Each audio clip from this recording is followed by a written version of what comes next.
I spent a lot of time this summer away from the forest, disconnected from the soil, and I came back kind of on edge, feeling like I was flying, and for one reason or another, I couldn't quite land. And while I was going through my first walk through the forest, kind of rushing through it, distracted and unable to really focus on anything, I did notice a little surprise. While I was gone, my brother had started leaving buckets scattered around the forest, filled with hazelnuts, strategically placed around particularly productive trees to be able to continue the harvest at a moment's notice.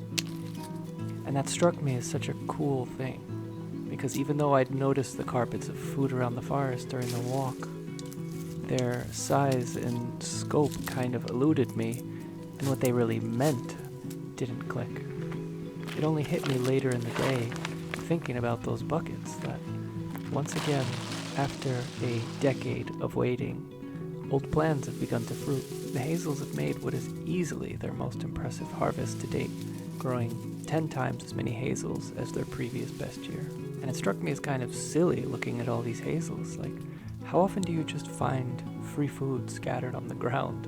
And not just any free food, but one of the healthiest and frankly more expensive foods. And to just find bucket after bucket of them, waiting for you to just pick them up, it's amazing. And since it's helped me not just understand intellectually, but really feel that what the near future has is settling into this new normal, where I'll be able to keep finding more and more foods just laying on the ground waiting for me.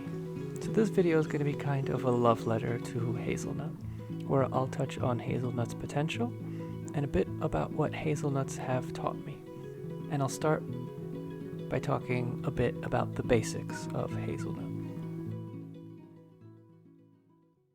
Hazelnut is a tree that can grow anywhere from 2 to 6 meters tall depending on the variety, and is one of the most productive and widespread species that exist in temperate climates, as they can be planted anywhere from Oregon to China, in full sun, part shade, and even to some extent full shade. You can plant hazelnut anywhere that happens to have even an average amount of fertility and in most types of soil. On top of that, hazelnut, out of all the nuts, may be the quickest to grow to productive age, usually taking about 4 to 6 years to begin producing what is a forgotten superfood, loaded with healthy fats, high in nutrients, and with all sorts of other health benefits.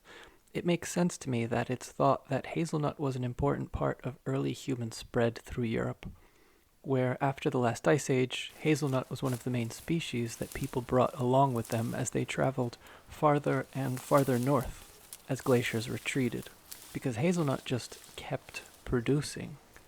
And it's facts like that, along with my own experience with harvesting hazelnut this year, that has grounded my belief in these accounts that I've read of indigenous people all over the world who, instead of settling into agriculture, settled into a style of life in which, through a few days or weeks of harvest, would gather a full year's calories. Or, in the great words of the Kung people, why work when God made so many mongongo nuts? And that's how I'm starting to see hazelnuts in Europe, like abundance manifest. This year we've harvested about 60 kilos, way more than we're realistically going to eat in the next year. And when you look at the amount of space we've given to hazelnut, which isn't much, and how they're interplanted among the rest of the forest garden, it's impressive. Probably about 80% of our harvest came from about 15 trees. And with another 40 or 50 other hazelnuts, only improved pollination or a few years of growth away from producing just as much as those 15, I can imagine a moment in the near future where we'll be approaching that indigenous state of harvest, where in a few days a year we're harvesting hundreds of kilos. And it's already enough that for the first time in my life, I feel like I'm involved in a real harvest. Not like the rest of the forest where single trees or bushes are harvested in 20 minutes and you don't really settle into any repeated pattern of harvest. This feels like a prolonged season of the year, where there's been a few weeks in which I went out and learned all those things books didn't prepare me for, like what happens after the hazel drops? What is the actual experience of harvesting like? All that kneeling, shuffling, sitting, grabbing, storing, sorting. And I've been able to discover a lot of little tips and tricks that come up straight from the land, like learning to find the little caches where fallen hazels rolling downhill are more likely to settle, or the pleasure of learning to distinguish the many varieties of hazel from their different sizes and shapes, learning to tell if there's a nut or a dud inside the shell just from the color, or the weight of the nut rolling around your hand, or flat out bouncing empty ones off a rock, or how the tree can hold on to smaller hazels longer because they don't have the weight to break free of their husk.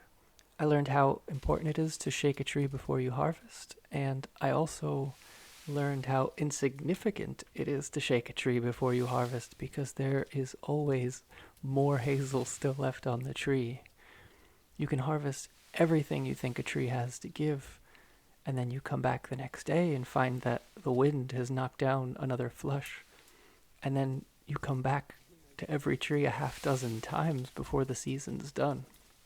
And of course, there's plenty of ways to improve the process, to make harvest and production more efficient or productive. I mean, you can have animals clear the undergrowth a few weeks before hazels start to drop, or you can do it yourself. You can wait a bit longer before you start to harvest so you don't have to return so often, but it's not really necessary because I like the process.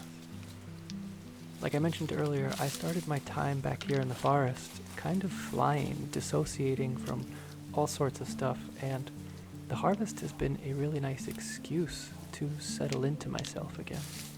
It's a gift that I got to spend those few hours a day for a week, knelt close to the ground, and frankly, I needed more. So I'm glad it took as long as it did because it provided me that daily excuse to ground myself and to catch sight of all sorts of critters and occurrences that I might have missed otherwise. One of the benefits of small scale and polyculture. Things never get so large as to become dull or so monotonous that efficiency becomes necessary. Because if you're enjoying yourself and money is not involved, in most cases, efficiency stops being important. I love walking around the forest aimlessly and just finding all these new places where free food is just waiting on the ground for the first time, and it is such a gift.